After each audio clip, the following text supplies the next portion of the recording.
Bonjour, je suis ravie de vous retrouver depuis le col de la Forclaz pour ce journal. Aujourd'hui, toute la semaine, la rédaction vous emmène un peu partout en Savoie-Mont-Blanc pour l'enregistrement de ces journaux. Je vous rappelle que nous nous retrouvons en plateau pour la rentrée de tous nos programmes dès le lundi 12 septembre. En attendant, voici les titres que nous allons développer en ce jeudi 8 septembre 2016. Nous prendrons de la hauteur, encore un peu plus, direction le refuge de la Charpoix. En sa partie terminale, le plus grand glacier français, la mer de glace, a perdu 150 mètres d'épaisseur en un siècle, entraînant des risques de sécurité pour les alpinistes. Un nouvel itinéraire a été inauguré pour gagner en sûreté, nous le verrons. La réforme territoriale portée par le gouvernement a bousculé pas mal de lignes ces derniers mois, parmi lesquelles le champ de compétences des différentes collectivités. Exemple avec le transfert de la filiale d'excellence du bois des départements à la région. Une visite était organisée ce matin à Rumilly, au pôle bois.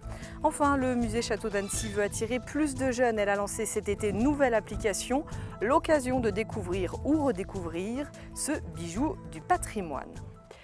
Mais avant de développer ces titres, cet appel à la vigilance de la préfecture de Haute-Savoie, une baisse significative des niveaux des cours d'eau a été observée ces derniers jours. Il a fait particulièrement chaud, vous le savez. Il est trop tôt pour mettre en place des mesures restrictives. Toutefois, il est recommandé d'économiser l'eau en évitant de remplir les piscines, d'arroser en pleine journée ou encore de privilégier le lavage des voitures dans les stations prévues à cet effet. On a déjà eu l'occasion d'en parler dans ce journal ces dernières années. L'accélération de la fonte des glaces a poussé les usagers de la montagne à redoubler de vigilance. Certains refuges d'altitude sont ainsi devenus difficiles d'accès. Sous le mythique sommet des Drus, c'est tout le tracé qui mène au refuge de la Charpoix qui a dû être repensé pour sécuriser autant que possible son accès aux alpinistes. Emmanuel Jaude nous en dit plus.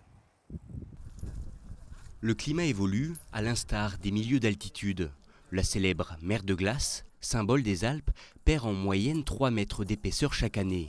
Un constat qui force aujourd'hui alpinistes et professionnels de la montagne à trouver les itinéraires les plus sécurisés, en tout cas dans la mesure du possible. On peut considérer qu'effectivement, il y a une nécessité, alors il y a toujours une nécessité quand on était en montagne d'avoir un bon niveau d'équipement, mais les moraines bougeant, les durées d'accès sont plus longues et on est plus sur du terrain rocheux avec parfois, comme ici, des échelles avec un peu plus de gaz, un peu plus de verticalité, donc l'utilisation de la corde qui ne se faisait pas systématiquement auparavant est vivement recommandée.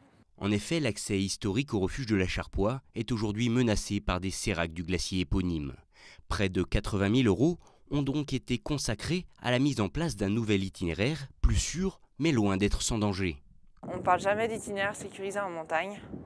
C'est des aménagements, c'est jamais sécurisé. On n'est jamais à l'abri d'avoir un éboulement, on est en espace naturel. Et donc c'est ce qu'il y a de mieux pour au niveau accéder. En fait, c'est ce qui est le plus facile en accès. Après, on est toujours susceptible d'avoir un éboulement, d'avoir une pierre qui tombe. Il y a pas, la sécurisation n'existe pas. On peut jamais dire qu'on est tranquille. Là, comme vous le voyez, on voit déjà la moraine qui commence à descendre. Et donc, autant l'année prochaine, on rajoute déjà sûrement des pédales. Ça évolue vraiment tout le temps. Si l'aménagement des nouvelles échelles de la Charpoix a demandé près de 2 ans de travail, la mission d'entretien de ces zones à risque ne s'arrête jamais. Prochain objectif, trouver un accès plus sûr vers les refuges de l'Échaud et de l'Envers des Aiguilles. Ce jeudi matin, le conseil départemental de Haute-Savoie a accueilli une délégation suisse au pôle Excellence Bois situé à Rumilly. Le but de cette rencontre, faire découvrir à nos voisins helvétiques le pôle et ses enjeux. Pour rappel, les murs d'une valeur de 5 millions d'euros appartiennent au département. Chaque année, ce sont 800 000 € qui sont investis dans la filière. Mais après l'application de la réforme territoriale, la compétence économie revient à la région. Alors que va devenir la filière du bois? Olivia Boisson est allée sur place rencontrer quelques élus. On les écoute. C'est intéressant de sortir des murs et de partager la passion que nous portons, nous les Hauts-Savoyards, les Savoyards au pôle bois, pour la partager avec Genève. Nous devons abandonner l'action économique à notre grand regret. Les conseillers départementaux ne sont pas satisfaits de cette loi, mais bon, Il faut l'appliquer, on n'a pas le choix. Ceci dit, sur le volet forestier et on regarde l'environnement en particulier, on doit pouvoir, Savoie et Haute-Savoie, Hervé Guémard et moi-même avons envie de le faire, trouver une possibilité d'accompagner, peut-être pas aussi puissamment que nous le faisions jusqu'ici. On a une forêt de montagne, donc à exploiter, qui est plus coûteuse. Donc nous, notre objectif, c'est d'être très bon et très innovant pour pouvoir avoir des coûts de revient moins importants sur l'ensemble de la chaîne, pour pouvoir sortir des bois de qualité, d'excellence et à un prix compétitif. Le chiffre du jour avec la police nationale qui recrute en Haute-Savoie 11 postes d'adjoints sécurité sont à pourvoir. Les candidats sélectionnés entreront à l'école de police d'ici décembre pour une formation rémunérée de 14 semaines. Parmi les critères, sachez qu'il faut être âgé de 18 à 30 ans. Vous avez jusqu'au 30 septembre pour postuler sur le site internet de la police. Parlons un peu sport maintenant. À quelques mois de la reprise de la saison des Coupes du Monde de ski, les athlètes sont nombreux à profiter de leur dernier moment de répit pour s'entraîner tout en s'amusant.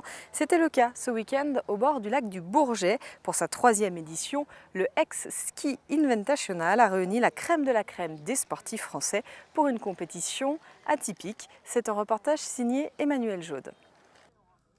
Ils sont parmi les meilleurs biathlètes et fondeurs de la planète. Mais une fois n'est pas coutume, c'est sous 30 degrés qu'ils s'affrontent aujourd'hui.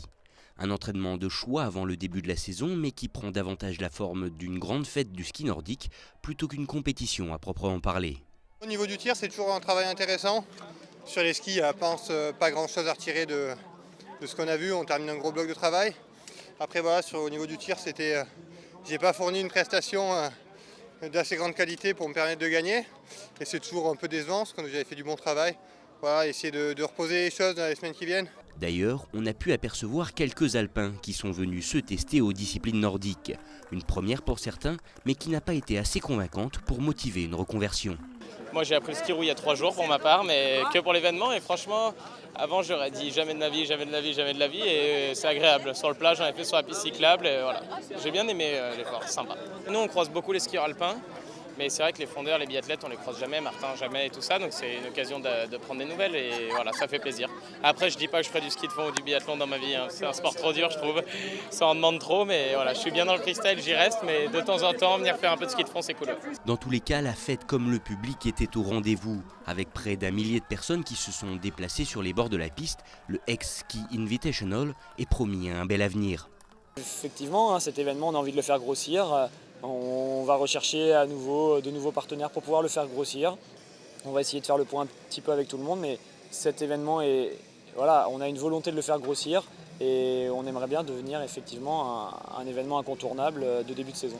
Un événement qui gagne chaque année en notoriété et qui pourrait donc d'ici peu devenir l'étape de chauffe incontournable du début de la saison nordique. Une initiative originale pour aller jusqu'à la fin de ce journal. Le musée Château d'Annecy a décidé de jouer la carte high-tech. En juillet dernier, il a lancé son application 3D sur smartphone. Le but, attirer de plus en plus de visiteurs et notamment de jeunes visiteurs. Pauline Courceau est allée la tester pour nous. On regarde son reportage. Donc on a une application en réalité augmentée. On positionne le téléphone sur les fiches de salle. Et on voit apparaître en 3 dimensions la pièce telle qu'elle était à l'époque. Le Moyen-Âge comme si vous y étiez. Au musée Château d'Annecy, il vous suffira désormais d'un smartphone pour vous téléporter dans le passé grâce à la réalité augmentée. 3 salles emblématiques du château sont dotées de cette toute nouvelle technologie. 5 mois de travail minutieux pour faire revivre le château. Beaucoup de choses à intégrer dans l'application. Beaucoup d'éléments à manier, donc de la programmation, de la 3D, des interfaces, par rapport à l'expérience ensuite que vont pouvoir faire ces personnes de l'application. Donc le plus difficile, c'est de réussir à penser le projet